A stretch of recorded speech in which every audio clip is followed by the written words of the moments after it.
দর্শক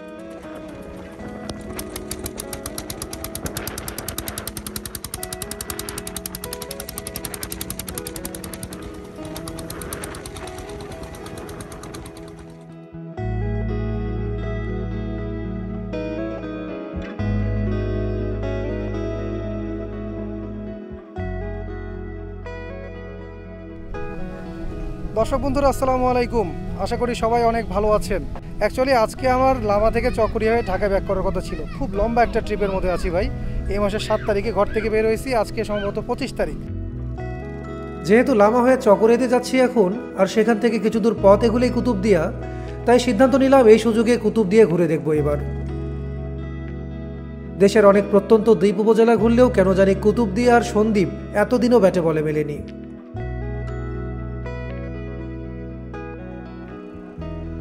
আমরা এখন অবস্থান করছি চকরিয়াতে। ঢাকা থেকে কুতুবদিয়া আসার প্ল্যান করলে কক্সবাজারগামী যে কোনো গাড়িতে করে এখানে এসে নামতে হবে। আপনারা যখন ঢাকা থেকে লামায় যাবেন, চকরিয়া থেকে কিন্তু রাস্তাটা লামার দিকে আলাদা হয়ে গিয়েছে, লামা আলী কদমের দিকে। আমরা এখন পেকুয়া হয়ে যাব হচ্ছে মগনামা ঘাটের দিকে। মগনামা থেকে কুতুবদিয়া যাওয়ার নৌকা পাওয়া যায়। তো এখানে পেকুয়া এবং মগনামা ঘাট দুইটা জায়গায় যাওয়ার সিএনজি হচ্ছে এই যে সামনে থেকে পাওয়া যায়। একটু আগে এখানে কথা বলে গেলাম, এক পশলা বৃষ্টিও হয়ে গেল অল্প সময়। পেকুয়া বোধহয় 60 টাকা করে যাচ্ছিল, আর মগনামা হচ্ছে 80 টাকা। চকরিয়া থেকে পেকুয়া হয়ে মগনামা ঘাটের রাস্তাটা বেশ ভালো। এ পথে চলতে লোকাল বাসও পেয়ে যাবেন। যে যেভাবে পারেন প্রথমে চলে আসেন মগনামা, সেখান থেকে শুরু হবে কুতুবদিয়ার মূল অ্যাডভেঞ্চার। এছাড়া অবশ্য বাঁশখালীর ছনোয়া ঘাট থেকেও কুতুবদিয়া যাওয়ার নৌকা পাওয়া যায়। আমরা চলে এলাম মগনামা ঘাটে। চকরিয়া থেকে সিএনজি যোগে মগনামা আসতে সময় লাগলো 45-50 মিনিটের মতো। 28 কিলোমিটার দূরত্ব, পুরো রাস্তাটাই চমৎকার। এখন তো আমি একা, আমার টোমেট সাব্বির ও চলে গেছে। তো পরে হচ্ছে, হ্যাঁ ভাইয়া,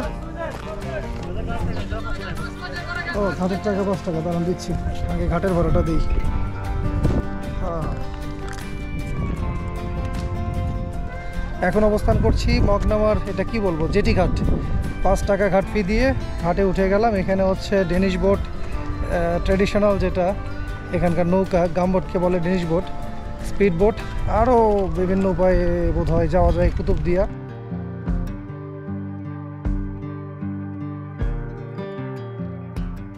জেটি ধরে একেবারে সামনের দিকে আসতেই দেখতে পেলাম একটা বিশাল বড় জেলে নৌকা সাগর থেকে মাছ ধরে সবে ঘাটে ফিরেছে। এটাই তো উপকূলীয় জীবন। এখানে আসলে বেশি সময় দাঁড়ানোই সম্ভব হচ্ছে না, এতটাই রোদ। আর উপকূলীয় অঞ্চল তো রোদের ঝাপটাটা আরও বেশিই লাগে। এই ডেনিশ বোট কোনগুলোকে বলে ভাইয়া? ও আচ্ছা, এগুলো হচ্ছে কুতুবদিয়া সেই ট্র্যাডিশনাল অনেক আগের ডেনিশ বোট। কোন বোটটা যাবে এখন? আমি যাবো হচ্ছে বড়খোপ ঘাটে। আর আপনি কই যাবেন? আচ্ছা, এটা প্রথমে যাবে।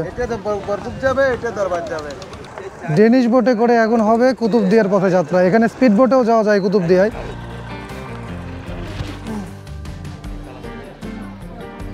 এখানে লাইনে নৌকাগুলোর জন্য আধা ঘন্টা পর পর টাইম শিডিউল করা, আর স্পিড বোট ছেড়ে দেয় নির্দিষ্ট সংখ্যক যাত্রী ভরলেই। এই বোটগুলো হচ্ছে কাম বোট, সেটাকে এখানে ডেনিশ বোট বলা হয়। এটা কিন্তু এখানকার একেবারে ট্র্যাডিশনাল একটা যাত্রা। এছাড়াও এই যে দেখতে পাচ্ছেন এই পাশে স্পিড বোট আছে, স্পিড বোটে করেও যাইতে পারবেন। 10 মিনিটে কুতুবদিয়া চলে যাবেন, বড়খোপ ঘাটে চলে যাবেন। কিন্তু আমাদের 10 মিনিটে যাওয়ার দরকার নেই, আমরা আধা ঘন্টা 40 মিনিট লাগুক যাবো, সমস্যা নাই, কিন্তু ট্র্যাডিশনাল ওয়েতে যাবো ইনশাল্লাহ। আর এই ধরনের ডেনিশ বোটে করে যেতে আপনার খরচ পড়বে 30 টাকা পার পারসন। দুইটা ঘাটের জন্য দুইটা আলাদা আলাদা ডেনিশ বোট আছে।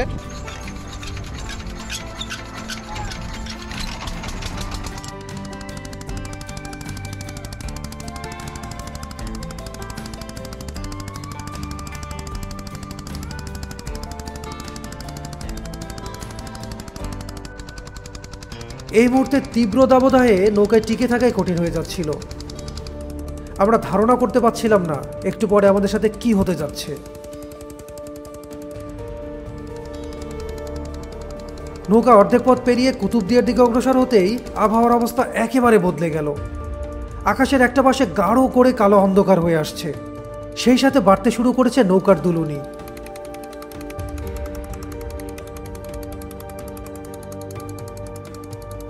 হঠাৎ করে প্রচণ্ড বাতাসে সাগরের মোহনা একেবারে উত্তাল হয়ে উঠল।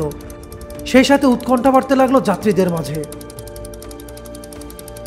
পানির ঝাপটা নৌকার মাঝে চলে আসতে নিলে যে যার মতো আশ্রয় নিতে লাগলো আর আল্লাহর নাম জপতে লাগলো।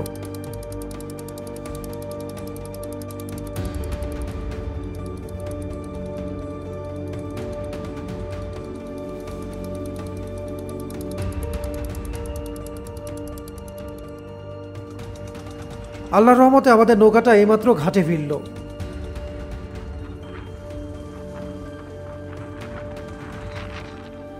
মহান আল্লাহ পাকের দরবারে লাখো কোটি শুকরিয়া। এই পথটা, এই শেষের পথটাতে সাগর যে পরিমাণ উত্তাল হয়ে গিয়েছিল, এই পথে এসে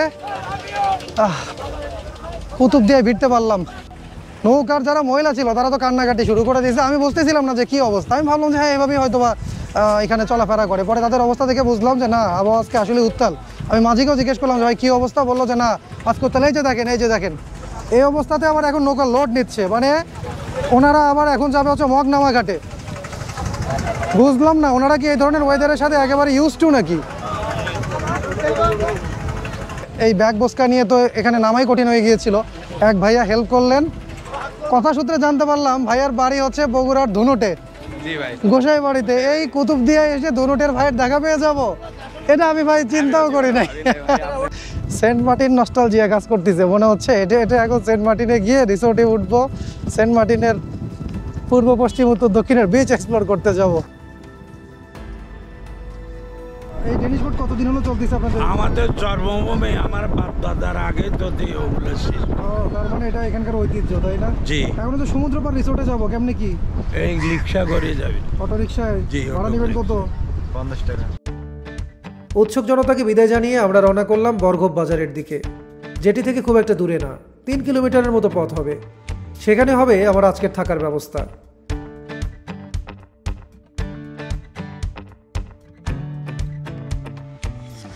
আর আমরা এখন অবস্থান করছি বরগোপ বাজারে। এটা হলো কুতুবদিয়ার একেবারে সেন্টার পয়েন্ট। আপনারা যারা কুতুবদিয়া ঘুরতে আসবেন, এখানে ঘুরতে এলে তো প্রথমে হোটেলের কথা মাথায় আসবে, থাকার হোটেল। এখানে থাকার হোটেলের একটাই ব্যবস্থা, হোটেল সমুদ্র বিলাস। এই দিক দিয়ে হচ্ছে হোটেলের রিসেপশনে ওঠার সিঁড়ি, এটাই তো জানালো আমাকে। চেক ইন করার আগে রুমের কি অবস্থা চলেন সেটা আগে একটু দেখে আসি। একেবারে উঠাইতে আমাকে 4 তলায় উঠাইছে। নিচে অনেকগুলো রুম ছিল, সব নাকি বুকিং। এখান থেকে সমুদ্র কত দূর? 1 কিলো। এই জন্য এরকম একেবারে মৃদুমন্দ বাতাস। এটা হচ্ছে এখানকার ডাবল রুম। কজন থাকতে পারে? 3 জন না? 3 জন। না, বেশ বড় সড়ো রুম আছে। ওইদিকে বাথরুমের কেমন কি ব্যবস্থা? বাথরুমের অবস্থাও কিন্তু ঠিকঠাক। কুতুবদিয়া এসে এর চেয়ে বেটার আর কি চাও আমাদের, তাই না? হ্যাঁ, রুমে স্পেস আছে ভালোই। যে রুমটা দেখালাম, আমি যে রুমে আছি, 2 জন আসলে একটু বার্গেনিং করে নেবেন, 1000 খানিকে হয়তো বা হয়ে যাবে। আর আমি একা মানুষ, ওনাদেরকে একটু বুঝায়ে আমার কাছে রেখেছে হচ্ছে 700 টাকা। কুতুবদিয়ার মতো জায়গায় কিন্তু থাকার জন্য খারাপ না, আমার কাছে বেশ ভালোই কমফোর্টেবল লাগছে। হোটেল থেকে ফ্রেশ হয়ে ঝটপট ঘোরার জন্য বের হয়ে গেলাম। অলরেডি 4:45 বেজে গেছে। এজন্য হালকা স্ন্যাক্স সেরে নিয়ে এখন যাব হচ্ছে বায়ু বিদ্যুৎ কেন্দ্রের দিকে। সেখান থেকে আমার প্ল্যান হচ্ছে কুতুবদিয়ার বাতিঘর, আইকনিক বাতিঘর, যেটা সাগরের গর্ভে বিলীন হয়ে গেছে। নতুন একটা বাতিঘর বানাইছে, ওই দিকটা ঘুরে দেখতে। তো চলেন কালক্ষেপণ না করে আমরা আগাইতে থাকি। এই যে এই ভাইয়ার সাথে আমরা যাচ্ছি। ভাই আপনার নাম কি? কই গেল? আপনার নাম কি? মোহাম্মদ রমিজ। রমিজ ভাইয়ের সাথে প্রথমে কই যাব? বায়ু বিদ্যুৎ কেন্দ্র। চলেন ভাই, হাতে সময় কম, আগাই।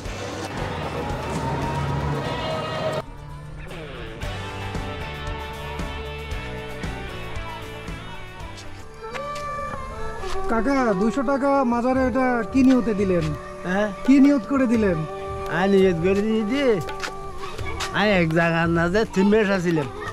3 মাস ছিলেন? আজকে ছিলেন? না আর পরিবার অসুখ করলে ওই মেরে শহরত মেডিকেল। হ্যাঁ, আমাদের অটোরিকশা মামার সাথে কথা হচ্ছিল। ওনাকে বললাম যে কুতুবউদ্দিন আউলিয়ার মাজার আছে, কিন্তু সেটা কোন দিকে বলতে পারেন? উনি বললো যে বায়ুবিদ্যুৎ কেন্দ্রের পথেই পড়বে। এই যে ভেতরেই হচ্ছে ওনার কবর।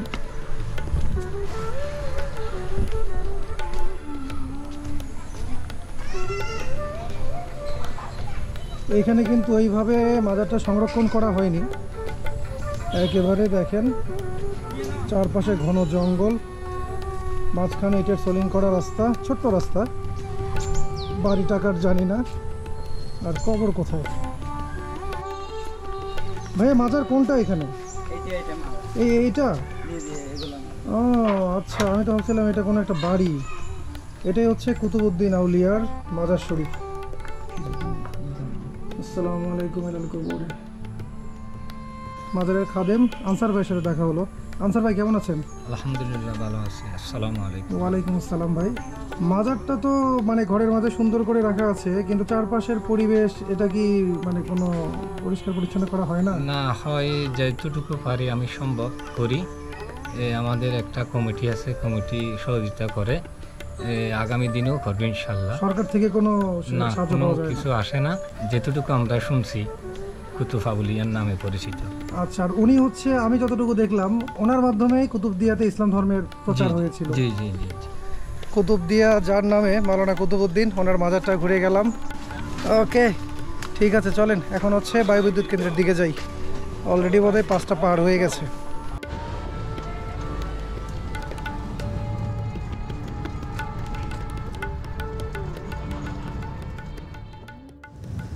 আমরা এখন চলে এসেছি কুতুবদিয়া বায়ুবিদ্যুৎ কেন্দ্রে। 1996 সালে 4-5টা টারবাইন বসানো হয়েছিল এখানে, প্রায় 55 থেকে 60 ফুট উচ্চতার। এখান থেকে বিদ্যুৎ উৎপন্ন করা হতো বাতাসকে কাজে লাগিয়ে।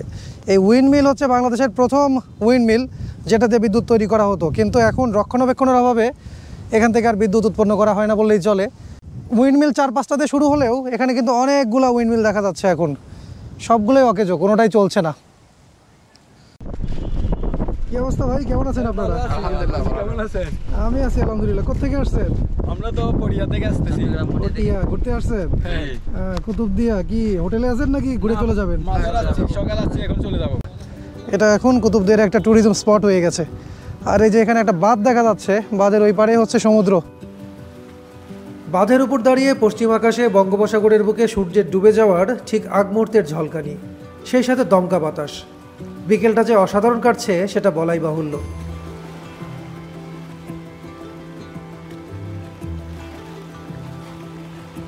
আমি জানি না, এখানে তো প্রচুর বাতাস, তারপরও টারবাইনগুলো কেন ঘুরছে না, কেন এইগুলো রক্ষণাবেক্ষণ করা হলো না, অকেজো হয়ে গেল। এখানে তো বিদ্যুৎ উৎপাদনের সম্ভাবনা আছে বোধহয়, আমার ছোটো মাথায় এগুলো আসছে না। যদি আপনাদের কারো জানা থাকে সেটা অবশ্যই কমেন্ট সেকশনে জানাবেন, আমিও জেনে নিতে পারবো।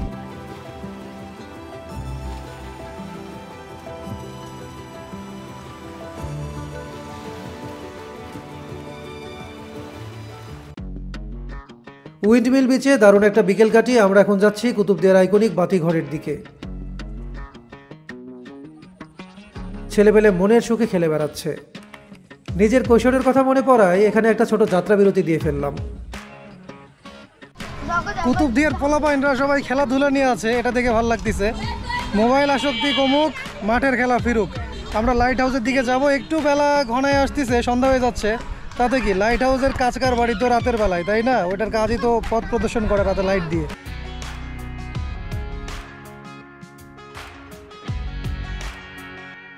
আমরা লাইট হাউসে পৌঁছাতেই সন্ধ্যা ঘনিয়ে এলো। বলেছিলাম না, এই বাতিঘরের আসল মজায় আধার ঘনিয়ে এলে। আমরা এখন কুতুবদিয়া লাইট হাউসের সামনের সি বিচটাই ঘুরতে এসেছি। দেখেন কি চমৎকার দৃশ্য। ক্যামেরায় কতটুকু বুঝতে পারছেন আমার ডাউট আছে, কিন্তু সামনে দেখেন সাগরের গর্জন, সাথে দূরের ভেসেলগুলা, চমৎকার দৃশ্য, সেই সাথে মৃদুমন্দ বাতাস, অদ্ভুত রকমের অ্যাম্বিয়েন্স চারপাশে। এখানে অ্যাকচুয়ালি চাইলে কিন্তু আমি সন্ধ্যা নামার আগে আসতে পারতাম, কিন্তু বাতিঘরের যে স্পেশালিটি, এই যে আলো জ্বলতিছে, এটা দেখাই তো মূল উদ্দেশ্য, তাই না? এটা উপকূলীয় এলাকার একটা ল্যান্ডমার্ক স্টেশনের মতো। 1848 সালে ব্রিটিশরা এই বাতিঘর প্রতিষ্ঠা করেছিল, তবে সেই বাতিঘরটা সাগরের গর্ভে বিলীন হয়ে গেছে ভাঙ্গনের কারণে। পরবর্তীতে এটা নতুন করে তৈরি করা হয়েছে। এই বাতিঘরের আলো দেখেই দূরের জেলে নৌকা, জাহাজ সবাই দিক নির্ণয় করে, নদীতে সাগরে সুন্দর করে পথ চলতে পারে। আর লাইট হাউসে আমি যে ওই যে সি বিচের পাড়ে গেলাম, আমাকে হেল্প করেছে আমার অটো ড্রাইভার মামা। মামার নাম কি? রমিজ মামা। হ্যাঁ, রমিজ মামার নাম্বার আমি ভিডিওতে দিয়ে দিব। এরপর রমিজ বাবা গল্পে গল্পে জানালেন এখানকার কুতুব শরীফ দরগাতে সাক্ষাৎ না দিলে নাকি কুতুবদিয়া আসাই বৃথা। পুরো চট্টগ্রাম অঞ্চলে এই দরগার প্রতিষ্ঠাতা শাহ আব্দুল মালিক আল কুতুবি হুজুরের জনপ্রিয়তা যে কী লেভেলের, সেটা এখানে আসার আগে আমার জানাই ছিল না। মানুষের অন্তরে ইমানের চেরাগ জ্বালিয়ে দেওয়ার জন্য তাসাউফ চর্চার প্রাণকেন্দ্র হিসেবে 1960 সালে মালিক শাহ হুজুর কুতুব শরীফ দরবার প্রতিষ্ঠা করেন। 2000 সালের 19শে ফেব্রুয়ারি অগণিত ভক্তদের শোকের সাগরে ভাসিয়ে তিনি শেষ নিঃশ্বাস ত্যাগ করলে এই দরবারই তাকে সমাধিস্থ করা হয়। বর্তমানে এখানে প্রতি আরবি মাসের চাঁদের 12 তারিখ মাসিক ফাতেহা এবং ইংরেজি সালের 19 ফেব্রুয়ারি বার্ষিক ফাতেহা অনুষ্ঠিত হয়। দরগা প্রাঙ্গণে ঘুরতে নিয়ে আমরা চলে এলাম এখানকার রসোই ঘরে। এখানে রান্না বান্নার একেবারে মহাযজ্ঞ চলতেছে। ভাইজানরা কেমন আছেন? দেখি তো কি রান্না করতেছেন এখানে। এখানে শুটকি দিয়া বুটের ডালের সাথে লাউ শুটকি না? গরুর মাংস, ডাল, গরুর মাংস, এটা হচ্ছে পানি ডাল আর ভাত। এটা এতিমখানার জন্য? হ্যাঁ, একখানা ছাত্রদের জন্য। এইগুলোতে করে বোধহয় খাবার পরিবেশন করা হয়, তাই না? ভাইজান, এখানকার আপনি কি মানে রান্না বান্নার দায়িত্বে আছেন? আমি এখানে বাবুস্তি। আমরা দরবারে যারা বাবুজান কেবলার এখানে আসে, যারা বিভিন্ন এলাকার থেকে আসে, তাদের জন্য আমরা রান্না বান্না করি, এদেরকে সবাইকে খাওয়াই বিনামূল্যে। খাওয়ান একদম বিনামূল্যে, কার থেকে টাকা পয়সা এখানে চাই না। আচ্ছা, বছরে একদিন মেলা হয় না এখানে? হ্যাঁ, 19শে ফেব্রুয়ারি 7 ফাল্গুন এখানে গরু মহিষ জব করি। আমাদের দরবারের ভিতরে হয় না, সবগুলো বাইরে অনুষ্ঠান না হয়। যারা দূর থেকে আসে তাদের জন্য আমরা ক্যামেরার ব্যবস্থা করে রাখি। পুরো চিটাগাং অঞ্চল থেকে আসে? হ্যাঁ, চিটাগাং না, সারা বাংলাদেশ থেকে আসে এখানে লোকজন। রান্নাঘরের পাশেই দেখলাম আগামী কয়েক বেলার খাবারের উপকরণ এখানে অলরেডি স্টক করা। ভাইজান, এখানে যেখানে আছেন দুইটা তো বুড়ো খেয়ে এই যে দেখো কি অবস্থা। আমি বারবার বলতেছিলাম যে আমি খাবো না, কিন্তু দেখেন পড়েছি মোগলের হাতে, খানা খেতে হবে সাথে। এজন্যই বলে রিজিক নিয়ে আসলে চিন্তা করতে নাই। রিজিক হচ্ছে আল্লাহর হাতে, আল্লাহ যেখানে লিখে রাখছেন সেখানেই হবে। রিজিক আমার হচ্ছে এখানে লেখা, আমি বরকব বাজারে গিয়ে কি খাবো, তাই না? একদম গরম গরম দরবারের খাবার। বিসমিল্লাহ। দারুণ, অনেক ধন্যবাদ আপনাদেরকে। কুতুব শরীফ দরবার ঘুরে এখন বেরোচ্ছি। চমৎকার একটা অভিজ্ঞতা ছিল। এই কুতুব শরীফের বৈশিষ্ট্য হচ্ছে এটা শরীয়ত সম্পন্ন দরবার। এখানে আপনার তাবিজ নেই, জারাওয়া নেই, আপনার এই যে ডোল নেই, বাদ্যবাজার নেই, সিজদা নেই, মোমবাতি নেই, এগুলা নিষেধ। এখানে শুধু আসা, ইবাদত করা, ফরিয়াদ করা, এটা। এই ব্যাপারটা এই মাজারকে বাংলাদেশের অন্য সব মাজার থেকে আলাদা করেছে। অন্য সব মাজারে যেখানে শিরকের আখড়া হয়ে গিয়েছে, এই মাজারটাকে ওনারা একেবারে শরিয়াত সম্মত উপায়ে পরিচালনা করছেন। এখানে শুধুমাত্র মালিক শাহর কবর জিয়ারতের উদ্দেশ্যে আসা যাবে। ওনার কাছে কিছু চাওয়াও যাবে না, কোনো ইবাদত বন্দিগি ওনার উদ্দেশ্যে করা যাবে না। শুধুমাত্র আল্লাহর জন্য ইবাদত আর ওনার কবর জিয়ারত করতে আসা, এটাই হচ্ছে এখানকার যেটা মূলনীতি।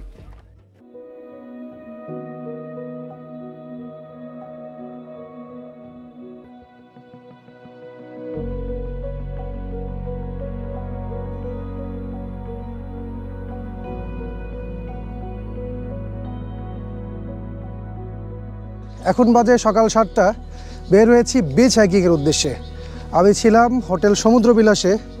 ওই তো দেখেন সমুদ্র বিলাস, আর এখান থেকে জাস্ট 3 মিনিটও হাঁটতে হবে না, পেয়ে যাব সমুদ্র সৈকত। বুঝতে পারতেছেন কুয়াকাটার কুতুবদিয়ার এই বরগোপ বাজার থেকে সি বিচটা কত কাছে। একেবারে বিচ ধরে 1.5-2 ঘন্টা হেঁটে গেলে কৈয়ার বিল সি বিচ পাওয়া যাবে, সেখান থেকে ভিতরে উঠে যাব। আমার নর্থ ইস্ট ইন্ডিয়া ট্যুরের ট্যুরমেট স্বচ্ছ, ও আমাকে এই সাজেশনটা দিয়েছে, ভাই কুতুবদিয়া গেলে এই বিচ হাইকটা করবেন, এটা one of the best experiences হবে হচ্ছে কুতুবদিয়ার।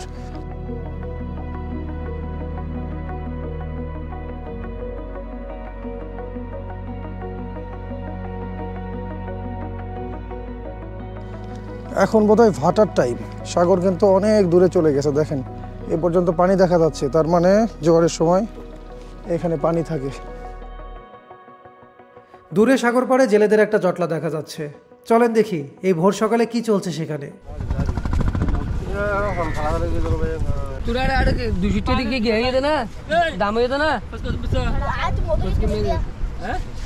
এখানে জেলে ভাইরা মাছ ধরে নিয়ে আসার পরে এই যে ছোট বাচ্চা কাচ্চা, ওরা হচ্ছে মাছ এখানে বাছাই করতেছে। ভ্যারাইটিস রকমের মাছ আছে, তবে চিংড়ি মাছ একটু বেশি মনে হচ্ছে। এইগুলো এখান থেকে কই যাবে কাকা? এগুলো কোথায় যাবে এখান থেকে? এগুলো হ্যাঁ হ্যাঁ, শুটকি করে টাকা যাবে। ও এগুলো শুটকির জন্য, যা মুরগির জন্য। ও মুরগির খাবার, মানুষের খাবার তো। পাঙ্গাস মানুষ খায় না, মানে পাঙ্গাস এটা খাবে, মানুষ পাঙ্গাস খাবে নাকি?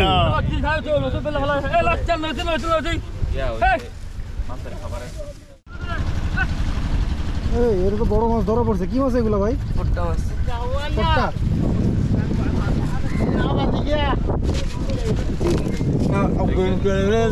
এই এগুলোর দাঁত তো মানুষের মতো মনে হচ্ছে, কামড়ায় নাকি?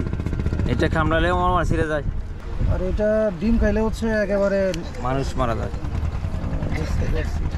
এমনি মাছ খাওয়া যায়? হ্যাঁ, মাছ খাওয়া যায়। বাবা, এই বিষাক্ত মাছ আবার খাওয়ার কি দরকার তাইলে? রক্ত পড়লে তো গলি যাবে। সকালের মৃদুমন্দ বাতাসে সাগর পাড় ধরে হেঁটে বেড়াচ্ছি, জেলেদের কর্মকাণ্ড দেখতেছি। দুর্দান্ত এক্সপেরিয়েন্স।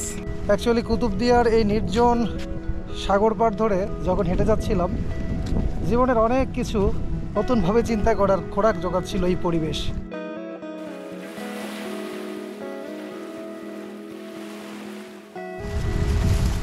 সাগরের একেবারে ফ্রেশ ইলিশ, কিন্তু এগুলো তো সাইজে বেশ ছোট ভাই। বড় ইলিশ ধরা পড়তেছে না এর মধ্যে? একটু কম। কি দরে বিক্রি হয় এইগুলো ভাই? মন 15-16। আচ্ছা ভাই, থ্যাংক ইউ। ওকে, দেখা হবে আবার। আর পেছনে এখান থেকে কিন্তু বাতিঘরটা একেবারে সুন্দর করে দেখা যাচ্ছে, যেটা কিনা আমি সন্ধ্যাবেলা আপনাদেরকে দেখিয়েছি। চারপাশে প্রচুর পরিমাণে ফিশিং বোট। এরা সবাই হচ্ছে মাছ ধরে। গতকাল রাতে কেউ ফিরেছে, আজকে কেউ ফিরেছে, কেউ আজকে যাবে। আর দূরে, ওই তো দূরে দেখা যাচ্ছে দূর সাগরে লাইটার ভেসেলগুলো এখানে দাঁড়ায় আছে। এখান থেকে কিন্তু মাতারবাড়ি ডিপ সিপোর্ট, সেটা বেশ কাছে। সমগ্র কক্সবাজার জেলার মাঝে কুতুবদিয়া কিন্তু শুটকির জন্য খুব ফেমাস, কিন্তু আমি এসেছি শরতের শেষ দিকে। এখন শুটকি কোথায় পাবো? এই তো আর 20-22 দিন পর থেকে নাকি এখানে শুটকির মহাযজ্ঞ শুরু হবে। ভাইজান, কি অবস্থা, কেমন আছেন? ভালো। শুটকি শিল্প এখানে কেমন চলে? খুব বেশি, খুব ভালো। আমাদের শুটকিগুলো খুব উন্নত মান। এটা কবে থেকে শুরু হবে? এই 22 দিনের, সরকারে 22 দিন কাটবি দিছে তো, কাটবির পরে আমার ওই শুটকুর আগা করায় সম্পূর্ণ চরে শুটকি। আচ্ছা, এই কোয়ার বিলের বীজ পুরোটা শুটকিতে ভরে যাবে এখানে। হ্যাঁ, দেখছেন, কোয়ার বিল হচ্ছে কুতুবদিয়ার শুটকির একেবারে আতুর ঘর। আর আপনাদের আরেকটা শিল্প খুব বিখ্যাত এখানে, লবণ শিল্প। লবণ শিল্প, প্রচুর লবণ চাষ হয় এখানে। হ্যাঁ, ঠিক আছে। সেটাও শীতকালে? শীতকালে। আচ্ছা, ভালো থাকবেন। আচ্ছা, ওকে। আসলে ব্যাপার হলো, যদি শীতকালে আপনারা কুতুবদিয়া ঘুরতে আসেন, এই শুটকির মহাযজ্ঞ এবং লবণ তৈরির প্রক্রিয়া, লবণের প্রচুর ক্ষেত এখানে পেয়ে যাবেন, সেগুলো অবশ্যই এক্সপ্লোর করবেন। সাগর থেকে মাছ ধরে এনে ওই পাশে নৌকা মেরামতের কাজ চলছিল, আর এখানে হচ্ছে জাল রিপেয়ার করা হচ্ছে, তাই না? এগুলো জাল কি ছিঁড়ে যায় মাছ ধরতে গেলে? পরে আবার রিপেয়ার করতে হয়। কাকার নাম কি? ওই যে মেইন রোড কোন দিকে এখান থেকে? সোজা গেলে গাড়ি পাবো? ওকে, ঠিক আছে, চলেন দেখি আমরা মেইন রোডের দিকে যাই। এরপরে আপনাদেরকে একটা হেরিটেজ ঘুরতে নিয়ে যাব, কালারমার মসজিদ। এটা হচ্ছে কুতুবদিয়ার একটা হেরিটেজ মসজিদ। এরপর আমরা কোয়ারবিল সৈকত ঘুরে মেইন রোডের দিকে এগোতে লাগলাম। গন্তব্য দ্বীপের উত্তর দিকের জনপদ ধুরং। আমি চেষ্টা করি এরকম গ্রাম বাংলা এক্সপ্লোরেশনে যত পারা যায় লোকাল লোকজনের সাথে বেশি বেশি মিশতে। এতে ভ্রমণের আনন্দ বেড়ে যায় কয়েক গুণ। এগুলো কোন জাতের ধান লাগাইছিলেন? এটা পানিতে হয় নাকি? বর্ষাকালে লাগান? তাহলে ধান ভালোই হয়েছে। ওকে, থাকেন।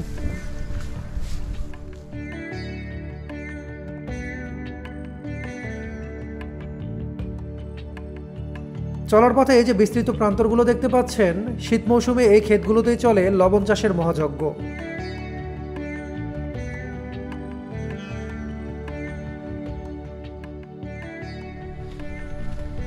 আমরা ধুরুং বাজার হয়ে এখন চলে এলাম কুতুবদিয়ার অন্যতম হেরিটেজ কালারমার মসজিদে। আমি এখন কালারমার মসজিদ প্রাঙ্গণে অবস্থান করছি। এটাই তো মসজিদ, তাই না? আর এই দিঘির নাম কি? কালারমার দিঘি। ওকে, কালারমার মসজিদ, উত্তর ধুরুং, কুতুবদিয়া, কক্সবাজার। স্থাপিত আনুমানিক 1671 খ্রিস্টাব্দ। বহু আগের একটা মসজিদ। তবে এখানে সামনের যে অংশটা দেখা যাচ্ছে, এটা বোধহয় পরে তৈরি করা। এখানে যে সামনে গিয়ে একটু দেখাবো আপনাদের। উপরে তালা মারা দেখতেছি। বেশ সকালে চলে আসছি তো, সেই উপায়টা নাই এখন। এটা হচ্ছে কালারমার মসজিদের, সম্ভবত এটা হচ্ছে ওই এক্সটেন্ডেড পার্টটা সামনে, যেটা কিনা পরে তৈরি করা হয়েছে। দেখেন, প্রাচীন একটা মসজিদকে কিভাবে বাঁচিয়ে রেখে পরবর্তীতে সেটা এক্সটেনশন করা যায়, সেটার একটা বড় নজির কিন্তু স্থাপন করে রেখেছে এখানকার এই কালারমার মসজিদ। কি চমৎকারভাবে এক্সটেন্ডেড পার্ট তৈরি করা হয়েছে। আর সামনে এখানে হচ্ছে ওনাদের মূল মসজিদ, প্রাচীন 1671 সালের মসজিদ হচ্ছে ভেতরের এটি। তালা খুলে পুরাতন মসজিদের ভেতরে যেতেই এর মূল মেহরাবটা দেখে একেবারে বিস্মিত হয়ে গেলাম। সেখানে শোভা পাচ্ছে হাতে করা সূরা ইয়াসিন আর দুরূদ শরীফের অসাধারণ ক্যালিগ্রাফি। দেশের আর কোনো মসজিদের মেহরাবে হাতে করা এমন বিরাট স্কেলের ক্যালিগ্রাফি আছে কি না আমার জানা নেই। আমার কাছে ভাই পার্সোনালি কুতুবদিয়া ঘুরে খুবই ভালো লেগেছে। একটা নতুন জনপদ এক্সপ্লোর করলাম, চমৎকার জনপদ। আমার এক্সপেকটেশনের চেয়েও বেশি পেয়েছি এখানে ঘুরতে এসে। নতুনত্ব কার না ভালো লাগে। এরপর বরগভ বাজারে পৌঁছে হোটেল চেক আউট করে দ্রুত বেরিয়ে পড়ি কক্সবাজারের পথে। উদ্দেশ্য ছিল একটাই, ট্যুরের একেবারে শেষ ভাগে এমন অপার্থিব এক বিকেলের সাক্ষী হওয়া।